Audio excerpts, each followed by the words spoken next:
Welcome into Words with Wallace. I'm your host, Nick Wallace. Coming at you, it is Sunday, July 23rd. What's up, guys? I know, again, welcome to the Dog Days of Summer, Part 2. Again, not much has gone on in the NBA world since the last time we spoke last week. Again, no real update on the Dame situation, no real update on the Jaylen Brown situation, no real update on the James Harden situation, which brings us to today, right? I hope you guys enjoyed the point guard, top 10 point guard list from last week. Seemed like did get some feedback. Looks like the real format did pretty well, where I kind of posted a quick 60-second short video giving my top 10, posted that all over social media. The big takeaway from that, I just wanted to quickly share the feedback that I got, was that the Kyrie Hive is still alive and well. Not that I was super surprised with that. Of course, if the real Words with Wallace listeners know that I mentioned Kyrie in the honorable mention, just kind of mentioned his inconsistency, that Luka was kind of the point guard on that team.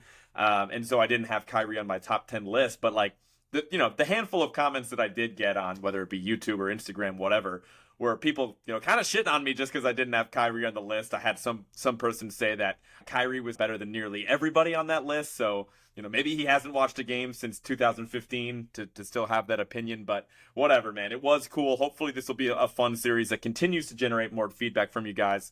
So definitely let me know what you think of the last episode, and let me know what you think of what we have today, which, of course, as you can tell in the title of the podcast, is ranking the top 10 shooting guards in the NBA. So, again, sticking with the same format here, just kind of going through, in my opinion, the top 10 shooting guards in the NBA next season. Again, just going to do a quick disclaimer. This is, of course, A, my opinion. B, this is, again, just based on the players that I would want on my team in the 2023-2024 NBA season. It is not taking into account, trade value of these players. It's not taking into account age or anything like that. It's not a legacy award, just focused on next season. So now that that's all clear, again, this is the shooting guard position, right? So I'm pretty certain when I say this is going to be the weakest tier list that we do with this series. Reason being is that I think for the next couple that I do, just to give a quick look ahead, I'll probably just do ranking the top 10 wings in the NBA, and then a final fourth tier list on ranking the top 10 big men in the NBA. Just because, as you guys know, we are in an era that is moving away from, the standard 5 positions in an NBA game, right? It's, even the shooting guard position, it can be, pretty loosely defined, right? I just kind of think of most players as guards, wings or bigs, but I did kind of pigeonhole myself by making, the last list exclusively focused on the point guard position. So I did just want to do a quick disclaimer. This is the shooting guard position, right? So a couple of names that, for example, a lot of people might ask about that I did not include on the list are guys like Jaylen Brown, of course, someone near and dear to my heart. He's played the shooting guard position before, but he did just make an All-NBA team. I think it was All-NBA third team for the forward position. Or actually, he was a second team All-NBA, I believe, at the forward position, right? So he did play mostly forward with the Celtics running Derek White, Malcolm Brogdon, Marcus Smart, two of those guys basically at all times last season. So again, Jaylen Brown not eligible for this list. Paul George, another guy that's played shooting guard from time to time over the years. Basically impossible to really judge what position he is when you look at the Clippers lineups, because they never had the same lineup for more than 10 games last season, because everybody's so injury prone. So Paul George, talent wise, would definitely be on the list, when healthy, but I did not have him on here because I think of him, again, as more of a wing. You'll probably see him on the next tier list. And same thing with DeMar DeRozan. Again, he does have a teammate on this list. Quick foreshadowing there, right? But DeMar DeRozan, I did consider him a wing, so he is not on this list as well. So let's get into it, man. Shooting guards in the NBA should be a relatively quick podcast by my standards. Let's see if we can keep this under 30 minutes. But with that, a couple quick honorable mentions. Again, this is the weakest tier list far and away, right? The first honorable mention that came to mind, if you even want to mention it, is Jordan Poole, right?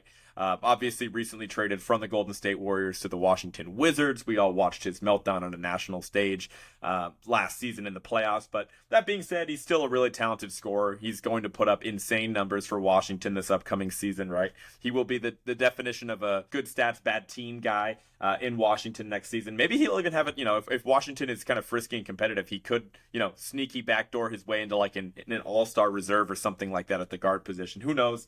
But Jordan Poole, honorable mention, I guess, as well as Tyler Herro, right? A guy that I'd probably rather have Herro than Poole on my team, right? But he was obviously banged up for the entirety of the Heat's playoff run, right? He got hurt in literally the first game of the playoffs for the Miami Heat, so he was not a part of that finals run. But that's not to say he isn't super talented, right? He was the second best offensive player for the Heat last season, right? A really talented shooter and scorer.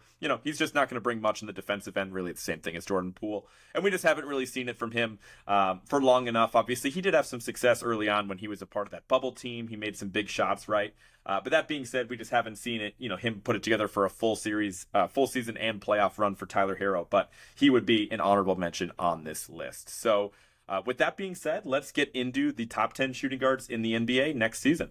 At number 10, I have DeJounte Murray of the Atlanta Hawks. Okay, so again, this is the weakest tier list. I'm going to say that one more time here. But DeJounte, statistically last season did put up 21 points, 5 rebounds, 6 assists on 46% shooting from the field and 34% shooting from three. Again, just kind of giving you the regular season statistics from last season for all these guys, just for a little bit of context. Again, mostly basing it off of, my opinions from watching these guys on League Pass most of last season. But DeJounte, kind of a tricky person to rank, right? Obviously, the first season with him on the Hawks, he was in San Antonio for the first few years of his career there. Did take a big leap, statistically from where he was at previous seasons, right? He was an all-star his last year with San Antonio, I believe, because of like a reserve situation there. But nonetheless, it was, pretty interesting to see him play alongside a guy in Trae Young, who we just talked about last episode, right? It did kind of feel like they never really hit their stride as far as the chemistry between the two of them, right? Like they did, the coaching staff for Atlanta did try to stagger the minutes of Murray and Trae Young to always have one of them kind of running the offense and running the show. So in a lot of ways, he's not a traditional shooting guard. But, that being said, I do like his game for the most part off the court. Seems to have a lot going on there. Not the biggest DeJounte Murray fan personally. He is pretty arrogant on the court, right? He did some pretty disrespectful shit against the Celtics that I didn't forget. Maybe I'm just a little butthurt that series went on 2 games too long. But that being said, defensively, he might even be the best defensive player on this list, which is saying something, right? A lot of the players we're going to be talking about are shoot first, score first players, right? He's 6'5", but he's got an insane 6'10", maybe even 7-foot wingspan on Murray. He's insane playing passing lanes, right? He's really pesky. He comes up with a lot of steals. I don't think he's a traditional on-ball lockdown defender, but that being said, he does contribute on a high level and tries to make up for some of the deficiencies that Trae Young has on defense. So I like DeJounte. He's not a traditional shooting guard, but I do think he's the best option for number 10 at this list here. Moving on, number 9. This is where I had Bradley Beal, right? Last season statistically for Washington, he put up 23 points a game, 4 rebounds, 5 assists on 51% shooting from the floor, which was pretty great, as well as 37% shooting from 3. Again, I've talked about Bradley Beal a while ago when he got traded to Phoenix, right? He, of course, has kind of the stigma of being an elite 3-point shooter when, career-wise, he's well under 40% from 3, so I wouldn't call him elite. But obviously a super talented scorer. He's just not doing it at the same level that we saw a couple years ago where he was north of 30 points per game for Washington. Again, another player in the, good stats, bad team type of guy, right? Like, who else was taking the shots in Washington along with Beal? It was probably guys like Kuzma and Porzingis. But that being said, we just haven't seen Bradley Beal play meaningful basketball in a long time, right? Not since him and John Wall, that Wizards team went up against the Celtics a while ago in what was that, 2016, 2017, something like that. So obviously we're going to see him on a much bigger stage this upcoming season with Phoenix, right? Presumably they're going to be one of the top teams in the Western Conference. So, defensively, he doesn't provide a ton for you, right? But he is still a hell of a scorer, hell of a spot-up shooter. And honestly, we'll probably see those percentages, especially from three-point, jump up quite a bit because, again, he's going to be a tertiary or third option on the Phoenix Suns next season, playing alongside Devin Booker and Kevin Durant. So number 9, that's where I had Bradley Beal. Again, moving up to number 8 on this list, this is where I had Zach LaVine. So very similar to a guy in Bradley Beal, right? I feel like Zach LaVine is super slept on because, poor Chicago, man, they're trying to be competitive and they're really they weren't, right? They missed, they came within a few minutes of actually beating the Heat in the play-in tournament in the Eastern Conference last year. That would have put them at the 8 seed, so they at least would have had a playoff appearance, which would have made them pretty relevant, right? I know they made the playoffs the previous season, but they are kind of headed toward that purgatory phase with obviously the injury of Lonzo Ball. But that being said, Zach LaVine is still a hell of a player. I think he's very similar to Bradley Beal, where, again, good stats, bad team, right? Statistically, 25 points a game, 5 rebounds, 4 assists, 49% shooting from the field, and 38% shooting from deep. Zach LaVine aesthetically is one of my favorite players to watch play basketball, right? The guy is beyond smooth. He is silky smooth. Like, his jump shot is perfect. His movement on the court, his ball handling. It is really incredible when you think about the career of Zach LaVine, right? You know, he got drafted by the Timberwolves out of UCLA, and he was honestly one of the most raw prospects I could even remember, right? I think he averaged like less than 10 points a game at UCLA, and he was still a lottery pick that ended up with the Timberwolves. And I was just like, man, like, what is it about this guy? And it's the athleticism that really jumped off the screen for him as far as the college tape. And then you look at him now, and obviously, you know, scouts know what they're doing when you see a guy like Zach LaVine, because he is one of the smoothest players in the entire NBA. You know, defensively, he's probably improved a little bit, right? He is a guy to kind of put on the posters because of how fun he is to watch. But that being said, if he's your best player, you know, where does that get you, right? I do think he is a little bit more talented than Bradley Beal at this point in his career, and probably gives you a little bit more defensively as well. So that's why I had him, you know, right next to Bradley Beal at number 8, just one spot higher. He's a little bit younger. So I do like Zach LaVine, but unfortunately, you know, with the injuries in Chicago, we'll see if they end up playing meaningful basketball this upcoming season. Moving on to number 7, and again, you know, this is mostly just ranking the top 10 players, you know, or the top 10 shooting guards in the entire NBA, right? But I did want to kind of mention where there would be a tier break, and this is kind of where I had the first tier break, right? DeJounte Murray, Bradley Beal, Zach LaVine are in kind of that 4th tier of shooting guard, we'll say. But as we jump up to number 7, it is a pretty big tier jump, and this is where I had Desmond Bane. Again, of the Memphis Grizzlies, Desmond Bane at number 7 on my list. 22 points a game last season, 5 rebounds, 4 assists, 48% shooting from the field, and 41% from 3. So yeah, Desmond Bane just got a mega bag. He got the maximum rookie contract extension from the Memphis Grizzlies. And if you guys remember a couple podcasts ago, I didn't necessarily love it. Like, I'm not going to totally bash Memphis on that decision, right? Like, you know, again, you do what you have to do to avoid assets walking for nothing. And again, with the adjusted salary cap and CBA and all that stuff, right, it seems like the middle class of the NBA is getting smaller and smaller. So it's really difficult to pay a guy like a lot of money. He's definitely worthy of a lot of money, you know, $150 million plus. But is he, you know, $200 million plus? It's like, I don't know. If it was up to me and you're just assigning a figure to him, he's probably somewhere in the middle. But you know, you just don't really see deals like that get done if teams value homegrown talent, which Desmond Bane is, right? He seems to be an awesome guy that Memphis is really happy to have on the team. He's obviously an incredible 3-point shooter. He's a good number 2, right? That's kind of the tier that we're in here is are really solid number 2 players. But if you ever want to win a championship, I'd say he'd probably definitely have to be your 3rd best player, right? He'd have to be alongside, you know, a really special player at the peak of their powers to eventually win a title. And again, not trying to disparage Desmond Bane here. It's just really hard to win titles in the NBA. So Desmond Bane, I like him. He's a good scorer, good second option on offense. He's a good complement to how he can space the floor because, again, Ja does kind of lack a very consistent 3-point jump shot, we'll say, at this point in his career. So there is a good balance there. It's just kind of a small backcourt. But I like Desmond Bane. Just don't know if he was necessarily worthy of that maximum contract he received. And so that's kind of where I had him at number 7. Moving on to number 6, again, kind of that same 3rd tier of shooting guards that were in here. At number 6, I had Tyrese Maxey. And again, the name of this tier is really solid number 2 players, and in a perfect world, they're your number 3. Now, depending on what happens with James Harden, Maxey could be either of those, right? He could be kind of like a tertiary 3rd option for the Philadelphia 76ers next season, or he could make the leap if they end up moving James Harden, you know, to his desired location in the Clippers or really on any other team, right? Maxey is going to be, in all likelihood, the 2nd option on the Sixers next season in that scenario. And I think he's ready for it. I'm a big Tyrese Maxey guy. It's obviously, I think many people would find it controversial. I'm putting him above Desmond Bane, but I just really value what he brings to a team, and I think what he could do in a higher usage role is going to be really impressive.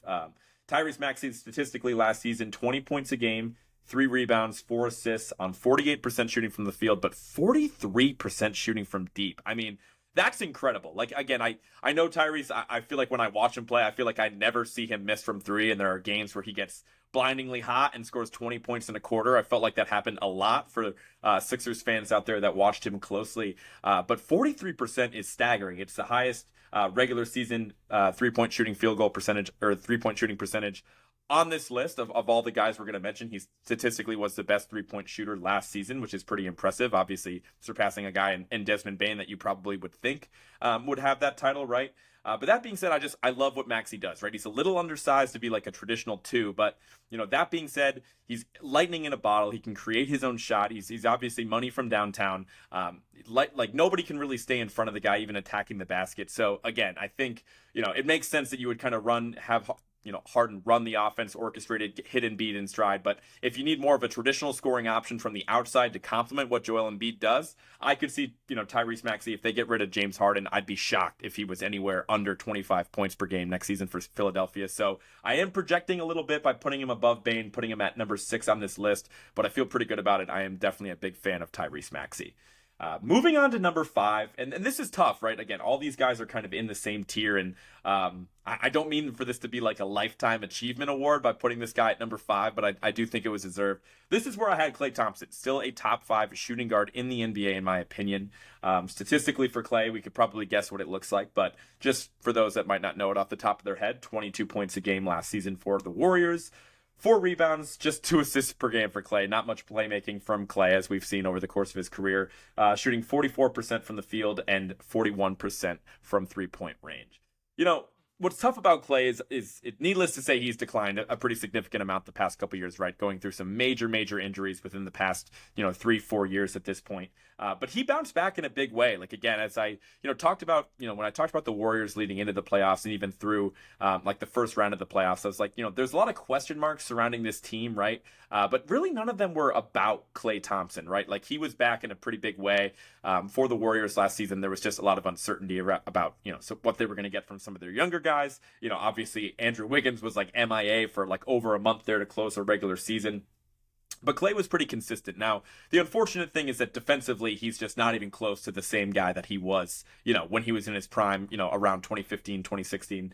You guys know the drill there. He is just more of a traditional spot-up option and obviously a truly elite three-point shooter that can, is the leading candidate to score, 20 plus points in a quarter. Klay definitely takes the cake of the players that we're going to talk about on this list. And, he's been in a lot of big games. Now, obviously he was pretty disappointing against the Lakers in the playoffs. And during their finals run the previous season or their title run the previous season, right? Like, it was really due to the excellence of Curry, right? Like I never was super impressed with Klay. But that being said, I'll give him some of the benefit of the doubt. He was coming off of a massive injury the previous season. But again, just because of the pedigree there, he has 4 championships. He's been in a ton of games, and he is still a better defender than basically everybody we've mentioned previously on this list besides DeJounte Murray. So I think for what Klay gives you, I don't think many people would push back putting him at 5. And I do think that there's a massive tier jump coming up that we're going to dive into here. Moving on to number 4 on this list. And this is where we really,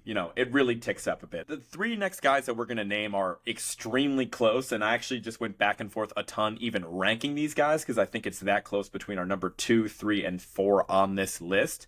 But these are truly elite shooting guards in the NBA. I don't think there should be a huge debate for one, but these guys are still really elite. And at number 4, this is where I had Anthony Edwards. And now it does kind of stink kind of slotting him last of this, 3-man tier that I have here because I love Anthony Edwards. But that being said, good luck finding anybody that doesn't love Anthony Edwards, right? He is one of the most likable guys in the entire NBA.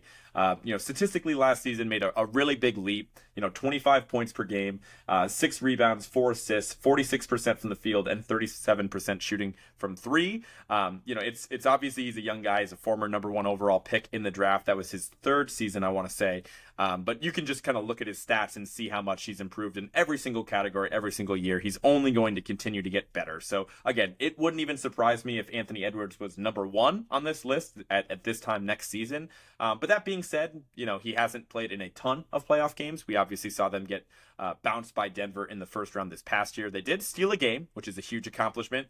You could argue, considering the fact that Denver only lost 4 games that entire playoff run, and one of those losses was, of course, to the Timberwolves. And in that game specifically, Anthony Edwards was incredible. He had one of the best shots of the entire playoffs, right? He drilled, basically a 30-footer to give the Timberwolves a win in a game that was back and forth, and I believe that one was in overtime as well. But Anthony Edwards is the definition of a dog, man. What I love about him is that he always plays games, right? He's an incredible character off the court. If you've seen Hustle, fantastic movie, right? If you've seen any sort of press or podcast appearance from Anthony Edwards, he never fails to, really steal the show, really make everybody laugh. He's just the perfect textbook figure of a, what you would want in your franchise player, right? A dude that plays in every game, loves being out there, clearly is passionate about the game of basketball, and is as charismatic as it gets.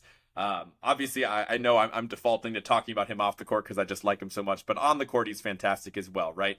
The way he's built at 6'5", he looks even bigger than that, right? Even on your TV, he kind of just jumps off the screen because of his athleticism, because of how wide and strong that he is. He has incredible two-way potential, right? Certainly higher. Certainly better two-way potential than any of the guys above him on this list, and for that reason you can make the argument that he is the best defender in the top 4, that he should be a little bit higher. But I do kind of want to see him take a further leap in that category next season. I think he's getting better. Obviously, he has an all-defensive team candidate alongside him, and Jaden McDaniels, who oftentimes takes like the best defender on the other team. So Ant's kind of dealing with the secondary playmaker there, but I do think he's qualified to be a truly elite defender in the NBA. His jump shot's coming along, and he can just get anywhere he wants on the courts at any time because he is, in a league full of elite athletes, he is still stands out because of his athleticism. That's how special that he is. Love Anthony Edwards. It was obviously tough having him at 4, but I think he's, it's well-deserving spot for Ant there. Moving on to number 3, again, this was super close. This is where I had Donovan Mitchell of the Cleveland Cavaliers, right? Donovan Mitchell obviously had a pretty successful first season in Cleveland individually anyway, right? After being traded from the Utah Jazz as they kind of tore it all down and were obviously rebuilding at this time last year. Statistically for Donovan Mitchell, for Spida, if you will, kind of a cheesy nickname, but whatever, 28 points per game, 4 rebounds, 4 assists, 48% shooting from the field and 39% shooting from deep. Obviously, he completes that backcourt with Darius Garland, a guy that I'm also super high on. What sucks about Donovan Mitchell, and not to start off with the negative here, but obviously he was super disappointing in that first round playoff series against the Knicks, in which the Cavs came up short. Obviously, I thought it was going to go the other way because I am a big fan of Donovan Mitchell, right? I thought he was going to, really impress against the Knicks because there were so many rumors that, the Knicks might be the ones to pull the trigger and eventually trade for Donovan Mitchell, which of course didn't end up happening. That being said, Donovan Mitchell's been around a lot, right? He's been in a lot of playoff games like Utah. For what it was worth, I know that they always seem to disappoint with the pairing of Mitchell and Gobert, but Mitchell was really young at that point in his career. It's hard to be the best player on a playoff team your first couple years in the league, but Donovan Mitchell was one of those unique cases where he was that, and that obviously continued to being again on a young Cleveland team here, where Donovan Mitchell was clearly the best player. He did disappoint in that series, but he has had big playoff moments. He was fantastic in the bubble. He was, even in years where Utah got bounced, again, I don't think that was the fault of Donovan Mitchell, but an explosive scorer, right? Only 6'1", but again, plays a lot bigger than that with his wingspan, what he's able to provide. Again, like Ant, he has some defensive upside, but he's not nearly as good of a defender as he should be because, again, he's a high usage guy on the other end of the court. Had a 70-point game this past season. I'm just really high on him, and I just do think that we've had a bigger sample size with Donovan Mitchell being a high-level player than Anthony Edwards at this point in his career. But again, very elite. I think it would be tough to obviously win a championship with Donovan Mitchell as your best player, but if he's your number 2, you'd be in a really good spot. And moving on to number 2 on my list, this is where I had Shai Gilgeous-Alexander of the Oklahoma City Thunder. Now, obviously the Thunder ended up falling short to the Timberwolves in the play-in tournament, so they did not play any meaningful basketball in the playoffs this past year, but the Thunder were so competitive this season, so much more competitive than anybody really thought, and it was due to the massive leap that Shai Gilgeous-Alexander took. He was second, I want to say, in the running for the most improved player. He came up short behind Lauri Markkanen, which, again, I think was well-deserved, but Shai had an incredible season for the Thunder this past year. 31 points per game, 5 rebounds, 6 assists, 51% shooting from the field. Again, 51% shooting from the field for an entire season for a guard. That is absolutely insane. 35% shooting from 3, which isn't a bad number. I point that out because he actually only had 2.5 attempts from 3 this past season. Like, what I love about Shai is it's the fact that he was averaging 31 points per game. I think that was second in the entire NBA behind only Embiid, right? It is absolutely insane the way that he is able to accumulate those points. He absolutely lives around the basket. He can get to the lane. The angles that he takes driving to the basket, it reminds me a little bit of Luka, right? Like, he plays at his own pace. he's definitely more explosive than Luka and definitely not as strong at the same time. But he just seems to just, never be bothered, never be hurried, and just gets to where he needs to go at all times. And he lives at the free throw line as well, which is really fantastic. I want to say he led he might have led the entire league in free throws. He definitely leads all the candidates on this list. He just made an absolutely massive leap for the Thunder. And again, I know that they did not play in the playoffs, but if you look at that team, how undersized they were in virtually every game, right? Obviously, they were a team that was missing Chet Holmgren for the entirety of the season. He was the number 2 pick in the draft, standing at 7 feet tall. Just bringing him in the mix next season with obviously guys like Cason Wallace who they got in the draft. And I'm sure they made some other moves in free agency. I'm just not thinking about it this time. The Thunder are going to be a lot more competitive next season. So again, the only knock you could say on Shai is like, what has he really done in the playoffs? Well, again, he's the reason that this team is ahead of schedule with how competitive they are. And he is going to be the centerpiece of this team for a very long time. There were actually rumors the past couple of years that Oklahoma City might look to move him just because, again, they have so much draft capital over the next several years that, does he really fit the timeline of it? Like, at that point, he's going to be a little bit older than the rest of the guys. It's like, dude, they would be nuts to move on from a guy like Shai Gilgeous-Alexander. I think he was so good this past season that it obviously quieted some of those rumors. He's fantastic. He's again, a little bit under the radar just because of the market that he plays in, but I think he will be definitely a household name by the end of next season if he isn't one already. Moving on, number 1 on my list, he is in his own tier. I think he's pretty similar to some of the guys that we just named talent-wise, but the pedigree of him, what we've seen from him in the playoffs, I have to put him at number 1 and in his own tier. This is where I have Devin Booker. I've never been a Devin Booker guy for the most part, really until this last playoffs, right? Again, I know maybe that's dumb, maybe that's naive of me, maybe I just wasn't watching closely enough, but watching Devin Booker, I know they only made it to the second round, in the playoffs this past year was a game-changing experience for me as a fan. Statistically, during the regular season for the Phoenix Suns last year, he had 28 points per game, 5 rebounds, 6 assists, 49% shooting from the field and 35% shooting from 3. Again, he has such a pretty jump shot, and in my mind, I feel like that number should be a little bit higher than just 35% from 3. But that being said, in the playoffs, he was unbelievable. Again, they beat the Clippers in the first round. They took Denver to 6 games. Again, they were the only team to steal 2 games on Denver during their entire postseason run. He averaged 34 points per game in the playoffs on 59% shooting from the field and 51% shooting from 3. Like, that dude simply didn't miss the entire playoffs. And it felt like that, right? Like, there were some stats where he had made 35 of his last 40 attempts from the field. And let me just remind you again, he was just getting baskets all over the court. Very high degree of difficulty shots he was taking, right? Like, this isn't a center that 35 dunks over his last 40 attempts, right? Like, moving jumpers, right? Like jumpers off of screens, spot up jumpers. Like, it was really just him and Kevin Durant taking turns getting ISO looks for the most part. And they were able to steal 2 games from Denver, far and away the best team in the league last season because of how they were just absolutely unguardable. And Booker was actually even better than Durant in that series, right? It was truly unbelievable. Now, again, he's been a shooting guard his entire career. He's played obviously alongside of Chris Paul the past couple years. But that being said, he was known to kind of run and orchestrate the offense for Phoenix when they were pretty rough before they got Chris Paul. And it does seem like we're going to be headed in that direction again. Obviously, with Chris Paul moving on to the Golden State Warriors, they acquired Bradley Beal. So I do think he might be the on paper point guard for the Suns next season. But that being said, he's been an off-ball guard most of his career at this point in time. So I felt pretty comfortable putting him on this shooting guard list. But he was unbelievable, right? Obviously, he was really impressive in their run to the finals against the Milwaukee Bucks in the 2021 playoffs, right? He was probably the best player on that team. Depends on really who you ask, because Chris Paul was really fantastic. But the fact Phoenix looked like they were going to actually win an NBA title with Devin Booker being right there as one of the best players on the team, that is something that obviously none of the other guys on this list have come even close to, right? I guess you could say Klay, but he was second or third best player on those Golden State Warriors teams, and it wasn't even really close. That being said, I love Devin Booker. The sky's the limit. I love watching the guy play. He's an incredible shooter. He's an incredible scorer, and just has a larger sample size of success than some of the other names on this list. And that just about does it for our top 10 shooting guards in the NBA heading into the 2023-2024 NBA season. At number 10, we had DeJounte Murray. Number 9, we had Bradley Beal. Number 8, we had Zach LaVine. I would put all those guys in kind of the tier 4 of shooting guards. Kind of good stats, bad team type of guys, but still all-star level talents nonetheless. At number 7, we have Desmond Bane. Number 6, Tyrese Maxey. Number 5, Klay Thompson. I would put those guys in the third best player kind of tier right there. Probably in a little bit of trouble if those guys are the second best player on your team, but that is kind of the third tier of shooting guards.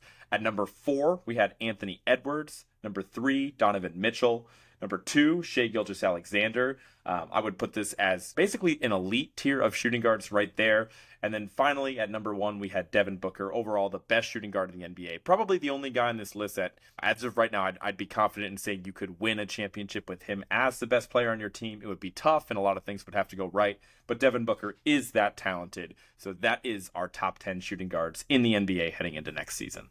Relatively short podcast for my standards. I know I am a one-man show, but you guys know I love to talk and hit 45 minutes, 50 minutes, 60 minutes on my own sometimes. But we are in the middle of July here. I should probably only get you guys 30 minutes at most, or I'm probably doing too much. But that being said, thank you guys for listening, of course.